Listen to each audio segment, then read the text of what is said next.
Selamat malam saudara yang kasih Tuhan. Dalam minggu ini sebagai bagian dari rangkaian doa syafaat malam, kita akan merenungkan beberapa kata-kata atau ucapan yang mungkin menarik atau tidak Anda duga sebelumnya yang ada dalam Alkitab. Mari kita merenungkannya sebagai bagian dari kita bersyafaat malam ini. Ekaristi, komuni, atau perjamuan kudus, apapun istilah yang dipakai, seperti yang akan kita lakukan bersama hari Minggu besok, adalah salah satu ritus paling penting dalam kehidupan seorang Kristen. Biasanya kita menyiapkan diri secara khusus. Misalkan, saat ini kita semua harus beribadah secara online, maka kita akan menyiapkan roti dan anggur yang akan kita gunakan esok dalam perjamuan kudus lewat 2 kali ibadah online GKI Gading Indah, pukul 9 dan 5 sore. Nah, saya jadi ingat seorang teman saya di seminari dulu pernah bercerita tentang persiapan yang dilakukan oleh ayahnya, seorang pendeta di sebuah gereja di daerah pedalaman setiap menjelang perjamuan kudus. Biasanya Pak Pendeta itu akan membuka buku induk anggota jemaat, lalu menandai siapa-siapa saja yang boleh mengikuti perjamuan atau tidak. Mengapa? Mungkin karena ia atau orang itu yang ditandai suka mabuk, suka berjudi, atau bertengkar dengan istrinya. Kali lain seorang teman saya juga bercerita tentang orang-orang di gerejanya yang dalam rangka persiapan menjelang perjamuan kudus tiba-tiba jadi baik dan saleh. Yang suka mabuk berhenti minum, yang biasa judi berhenti judi, yang jarang berdoa jadi rajin berdoa. Mereka semua jadi orang baik. Tapi setelah perjamuan, ya kembali lagi ke kelakuan semula. Nah, mengapa demikian saudara? Konon mereka takut dengan hukuman yang bisa jadi akan mereka terima kalau mereka mengikuti perjamuan kudus dalam keadaan yang tidak layak. Seperti dikatakan dalam ayat berikut ini yang biasa dirujuk dari 1 Korintus 11 ayat 29. Karena barang siapa makan dan minum tanpa mengakui tubuh Tuhan, ia mendatangkan hukuman atas dirinya sendiri. Ada baiknya sih. Tapi kalau setelah itu kembali lagi ke habit yang lama, ya sami mawon. Nah saudara, celakanya pemeriksaan diri yang biasa juga kita lakukan dalam tradisi gereja reformasi dengan istilah sensura morum, dari kata sensor dan mores, moral, sensor moral, kadang kita lakukan bukan hanya untuk diri kita sendiri, tetapi juga untuk orang lain. Tanpa kita sadari, menjelang perjamuan kudus, kita suka jadi polisi moral, memeriksa apakah orang lain yang akan mengikuti perjamuan kudus di gereja sudah suci, kudus atau belum. Memang sih, kita tidak selalu terang-terangan melakukannya. Biasanya dengan cara bergunjing. Si Ibu X kok berani-beraninya ya ikut perjamuan? Dia kan sedang pisah ranjang dengan suaminya. Bapak Y kok nggak takut ikut perjamuan? Lah kebaktian aja dia sering bolong-bolong. Apalagi soal berdoa, pasti dia jarang. Hari Minggu dia lebih banyak kerja cari uang daripada beribadah. Si Z itu kok berani ya ikut perjamuan kali ini? Dia itu kan single parent, cerai dengan pasangannya. Dan seterusnya, dan seterusnya. Tak jarang perjamuan kudus menjadi ajang menghakimi sesama. Apakah mereka layak atau tidak mengikuti perjamuan. Nah, apakah memang itu maksud dari ayat tadi? Mari kita membacanya dalam konteks yang sebenarnya, yaitu konteks jemaat Korintus yang menerima wejangan dari Rasul Paulus. Pada masa itu, perjamuan kudus berlangsung berbeda sekali dengan kita sekarang. Perjamuan kudus tidaklah berlangsung dengan menggunakan sepotong kecil roti dan seseloki kecil anggur, tetapi dengan makan bersama, makan besar. Karena itu biasanya disebut sebagai perjamuan agape, perjamuan kasih. Dan dalam perjamuan itu seluruh umat bisa makan bersama dalam satu meja. Tua muda, kaya miskin, tuan dan budak duduk bersama, beribadah bersama, makan bersama. Rupanya inilah akar masalah jemaat di kota Korintus. Yaitu bahwa para orang kaya, para tuan tidak sabar menunggu mereka yang miskin, para budak yang masih harus bekerja. Hingga terlambat datang ke ibadah dan perjamuan kudus. Maka para orang kaya ini makan lebih dulu. Dan ketika para budak datang, makanan sudah habis. Kelaparanlah mereka. Inilah yang menimbulkan kemarahan dan kecaman Rasul Paulus kepada jemaat Korintus. Apa yang dilakukan umat yang kaya tersebut bagi Rasul Paulus adalah pelecehan terhadap makna dari perjamuan kudus. Yaitu bahwa mereka makan dan minum tanpa mengakui tubuh Tuhan. Pertanyaannya, apakah tubuh Tuhan itu? Apakah roti dan anggur? Bukan, saudara-saudara. Lebih daripada roti dan anggur, yang dimaksud dengan tubuh Tuhan di sini adalah gereja, umat itu sendiri. Umat yang terdiri dari berbagai macam manusia dengan segala keadaan dan pergumulan mereka. Tua muda, kaya miskin, tuan dan budak dan seterusnya.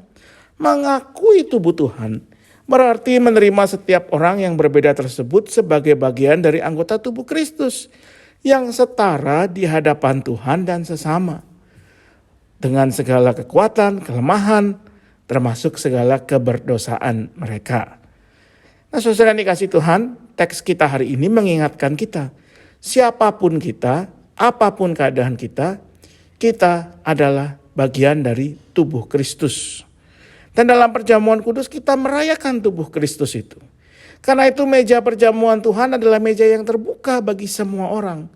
Termasuk mereka yang biasa dipandang sebagai pendosa. Semuanya adalah bagian dari tubuh Kristus yang satu itu.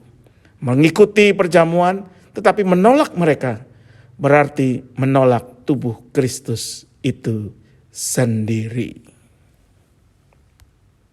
Mari kita berdoa. Ya Tuhan, Bapa yang Maha Baik, pada hari ini kami mengingat gereja-Mu. Gereja tubuh Kristus yang harus selalu ingat bahwa ia adalah bagian tubuh dari Kristus, Sang Kepala. Bahwa ia tunduk pada Kristus. Ia harus menjalankan tugas dan panggilan yang Tuhan berikan kepadanya. Karena itu biarpun saat ini gereja-Mu tentu bergumul di tengah-tengah pandemi, gereja tidak lupa untuk menjadi saluran kasih Tuhan, untuk menyatakan kasih dan anugerah, untuk membuka pintu dan dirinya bagi setiap orang yang mau datang kepada Tuhan. Biarlah gereja tidak menjadi gereja yang suka membeda-bedakan dan mengkotak-kotakan, apalagi merendahkan mereka yang dipandang sebagai pendosa. Karena gereja pun terdiri dari orang-orang yang tidak sempurna, yang justru dibenarkan karena anugerah Tuhan saja. Hari ini kami berdoa untuk setiap orang yang bergumul.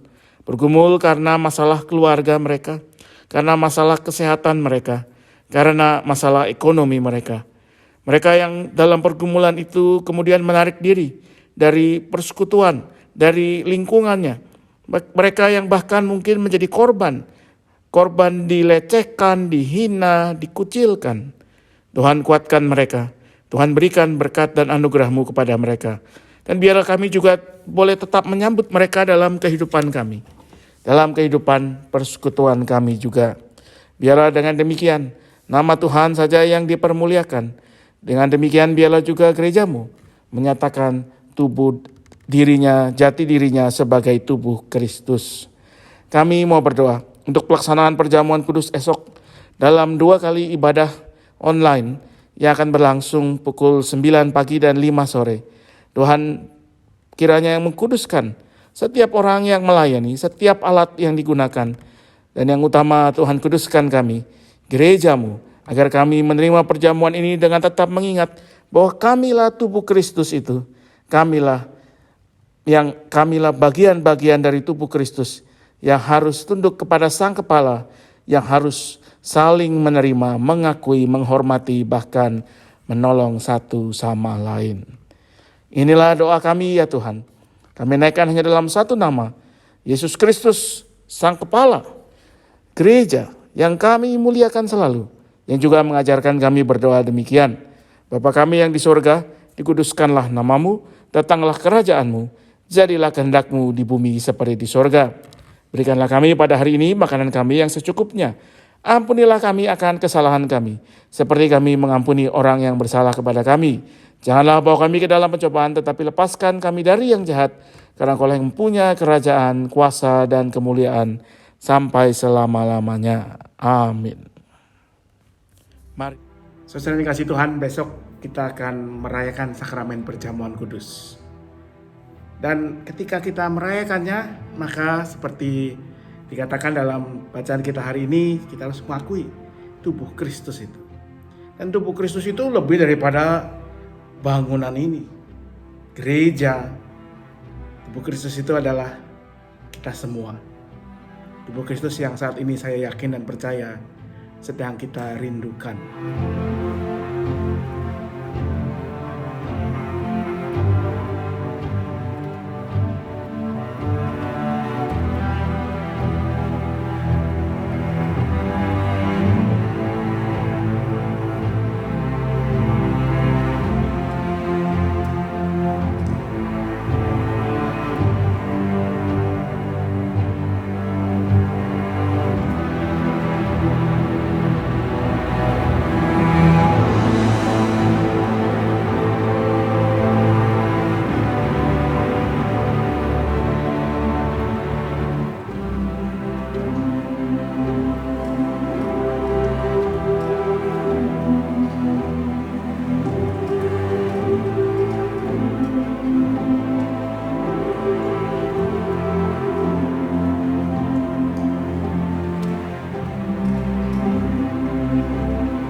Bersiap merayakan perjamuan kudus.